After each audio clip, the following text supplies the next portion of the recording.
Hola, ¿qué tal están? Ciencia y filosofía medieval. Es evidente que a partir de 1150 comenzaron a traducirse al latín los escritos científicos y de metodología científica de Aristóteles, por ejemplo. También es algo indudable que la ciencia medieval estará dominada por el aristotelismo durante la Edad Media. Pero a partir del siglo XIII y en especial en el siglo XIV se comienza a criticar el sistema aristotélico desde el interior del mismo. En primer lugar, se busca proporcionar la metodología científica. Esto producirá que surjan nuevas teorías que llevarán al derrumbamiento del sistema aristotélico y también de su concepción del universo. En ese sentido, se puede afirmar que la ciencia medieval preparará la revolución científica moderna. En relación con los problemas del método científico, hay que decir también que en el siglo XII, gracias al conocimiento de la lógica aristotélica y de la matemática griega y árabe, se recuperó pues, la idea de un método deductivo sobre el modelo de la demostración matemática.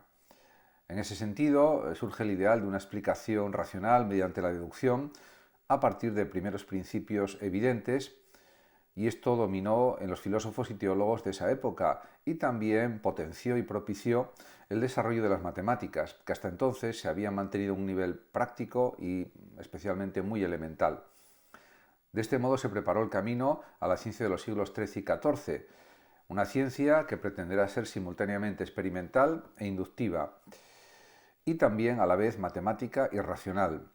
Ya Aristóteles y los médicos antiguos, en especial Galeno, este gran médico romano, habían desarrollado su pensamiento en esta doble dirección, salvo en su dimensión matemática. De esta forma se iba superando el empirismo ingenuo anterior para alcanzar un concepto de ciencia que fuera a su vez experimental y demostrativa. De todas formas, en esta época se avanzó sobre todo en el desarrollo del método inductivo, yendo mucho más allá de la teoría aristotélica de la inducción. Se puede citar, por ejemplo, a Roberto Grosseteste, que murió en el año 1253, que fue el gran creador de la tradición científica de Oxford. Afirmaba que la ciencia ha de partir de datos empíricos, de datos sensoriales, pero que los objetos percibidos son compuestos, por lo que era preciso también descomponerlos por inducción para encontrar sus principios o sus causas. En este sentido, desarrolló un procedimiento de resolución y composición, términos tomados de los geómetras griegos, y que son equivalentes de los términos griegos análisis y síntesis, que suponía primero separar los componentes, clasificarlos y ordenarlos también, según sus similitudes, y luego recomponer el conjunto mostrando cómo lo particular deriva de lo general, y los efectos también se relacionan con las causas. También Grosseteste desarrolló un método de eliminación para poder elegir entre las diversas hipótesis formuladas, basado en dos principios fundamentales: principio de la uniformidad de la naturaleza y también el principio de economía, que también fue utilizado por Guillermo de Ockham, como se sabe.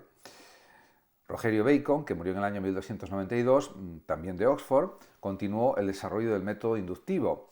Además, reafirmó el valor de la ciencia experimental como capaz de acceder a muchas cuestiones y campos inasequibles a la ciencia deductiva. En ese sentido, la importancia de Rogerio Bacon radica en que con él se hace explícito un programa también de matematización de la física y una nueva concepción acerca del objeto de la ciencia. Desde este punto de vista, la investigación científica ya no debe tratar acerca de la naturaleza o forma, tal y como afirmaba la tradición científica aristotélica, sino acerca de las leyes naturales.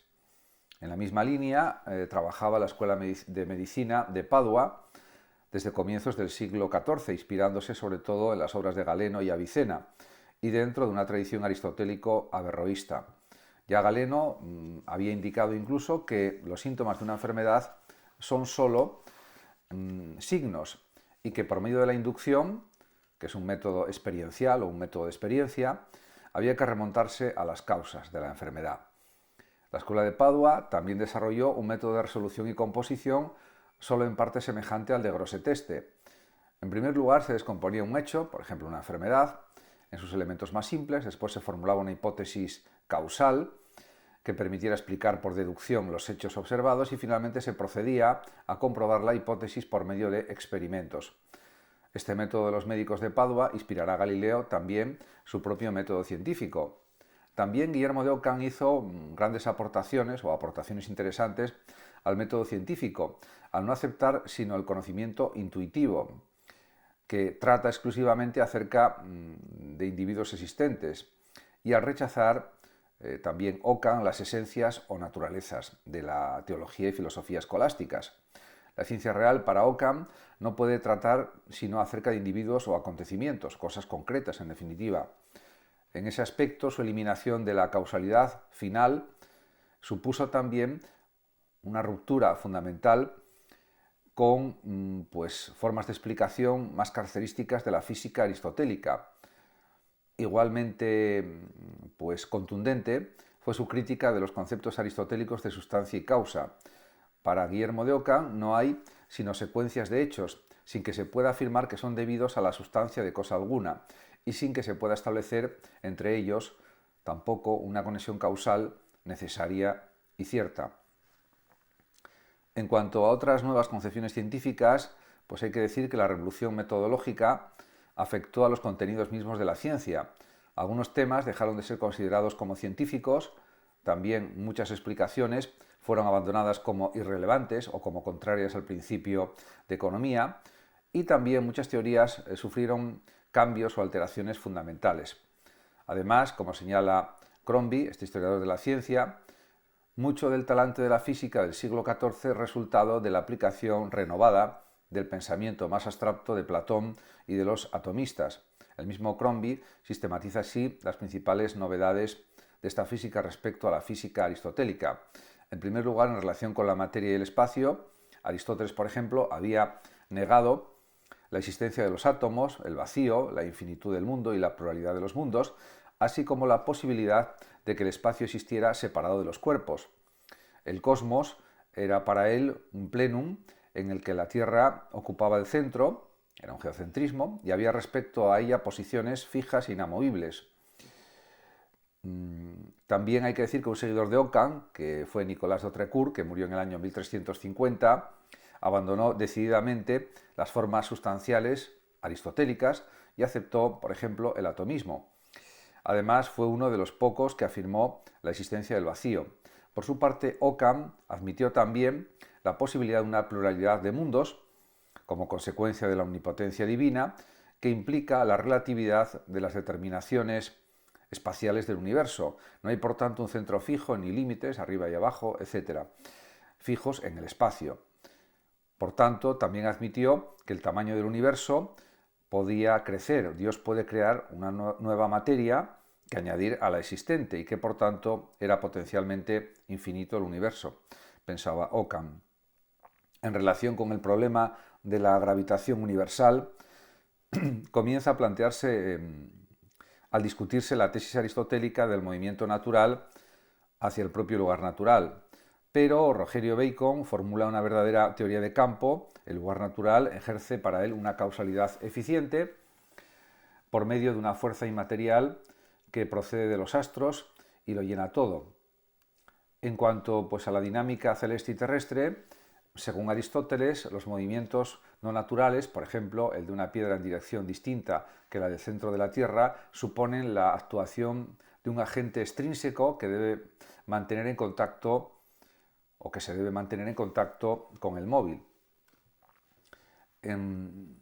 También hay que destacar, por ejemplo, la famosa teoría del ímpetus de Juan Buridan en el siglo XIV. Según Buridan, el ímpetus se reduce únicamente por la resistencia del aire y la gravedad natural, con lo cual se acercaba al descubrimiento del principio de inercia, el propio Juan Buridan.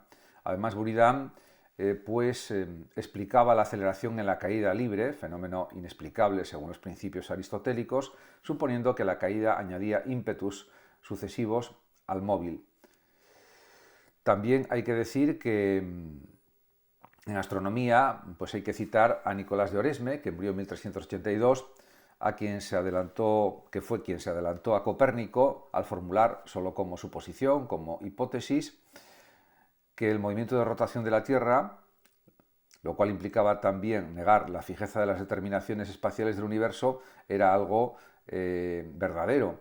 Oresme propagó esta hipótesis inspirándose en el mismo principio de economía que utilizan la mayoría de sus contemporáneos, y se adelantó también a Descartes en la utilización de las coordenadas geométricas y a Galileo en la enunciación de la ley de caída de graves.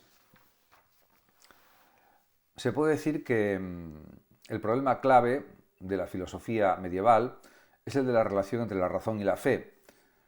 Es un esfuerzo gigantesco por encontrar una síntesis que hiciera de la fe una especie de obsequio razonable, según la expresión bíblica frecuentemente citada. Por supuesto, la filosofía es considerada como una ancia teología, sierva de la teología, y los medievales son antes teólogos que filósofos. Pero sus aportaciones a la filosofía misma, en sentido estético y en sentido estricto, podríamos decir, son muy valiosas. El concepto tomista de ley, por ejemplo, será un concepto clave en el pensamiento posterior, y en el nominalismo del siglo XIV, de Guillermo de Ockham y de otros, se encuentran las raíces de la filosofía moderna, sobre todo el empirismo. Pero la síntesis razón-fe se rompió con los últimos pensadores escolásticos, y fue eso lo que permitió precisamente que la filosofía conquistara su propia autonomía frente a la revelación y a la misma teología. En cuanto al panorama de la filosofía medieval, presenta una multiformidad mucho mayor de lo que habitualmente se considera. Hay diversidad de escuelas y tradiciones, tendencias muy distintas, por ejemplo, dialécticos y antidialécticos, racionalistas o experimentalistas, naturalistas o místicos, platónicos o aristotélicos, etcétera, etcétera. Ámbitos diferenciados, monasterios, catedrales, universidades, enfrentamientos según los grupos de pertenencia, seculares y regulares, dominicos y franciscanos, etcétera. Incluso no faltan los herejes, Siger de Brabante o los pensadores atípicos, Ramón Llull. Ello explica que esta filosofía se desarrollase en un ambiente de permanente discusión, la disputatio escolástica y de controversia continua. Y se ha podido decir que la escolástica representa pues, una especie de forma lúdica de la filosofía que tiene como precedente la sofística griega, así lo dice, por ejemplo, Huizinga. Este último rasgo explica una característica típica de la escolástica, su afán por la sutileza en las distinciones y clasificaciones. Con frecuencia se cae en el exceso y se pierde la realidad en favor del concepto. Pero la escolástica medieval también ha legado a la filosofía posterior una terminología exacta y unos análisis conceptuales de gran riqueza y precisión. Es un trabajo, en definitiva, de clarificación de la que se han surtido, o del que se han surtido la mayoría de los filósofos modernos. De hecho, las obras de Descartes, por ejemplo, están plagadas de términos escolásticos, lo cual le permitió a Gilson elaborar un índice escolástico cartesiano en 1913. Además, hay que decir que no se puede prescindir del contexto sociológico político en que se desarrolla la filosofía medieval. Una sociedad estamental y jerarquizada debía conducir a una filosofía que primara el concepto de orden y de grados del ser, como así fue. Ello explica que la disolución de este tipo de sociedad y de la unión entre el Estado y la Iglesia condujera a una profunda crisis filosófica y a una ruptura de la síntesis teológica del siglo XIII. Igualmente, hay que considerar que estos filósofos son clérigos o monjes acogidos a la autoridad del obispo o del abad. Era natural también que los monjes desarrollasen el pensamiento más místico y que los maestros de las universidades fueran más racionalistas. Es algo perfectamente entendible. En este sentido, también hay que señalar que las fuentes que se utilizan son enormemente variadas en la Edad Media. Biblia, santos padres, filósofos griegos, árabes y judíos, escolásticos primitivos también. Al principio la filosofía griega era conocida solo muy fragmentariamente y casi siempre por referencias indirectas, pero la ampliación de las fuentes determina progresos notables, pero también crisis de asimilación, caso del aristotelismo. Tales fuentes son consideradas como autoridades, pero los escolásticos se muestran bastante libres en el uso de las autoridades filosóficas. Las interpretan, los comentarios de Tomás de Aquino a Aristóteles son de un gran valor, y las adaptan al dogma cristiano. Las entremezclan, etc. Resulta, por ejemplo, simplificador en extremo decir que Buenaventura fue platónico y Tomás de Aquino aristotélico, porque realmente Tomás de Aquino toma mucho de los filósofos neoplatónicos y árabes también, no solamente de Aristóteles. Además, no se debe considerar el siglo XIV como una época de decadencia, sino como un periodo enormemente activo y creativo.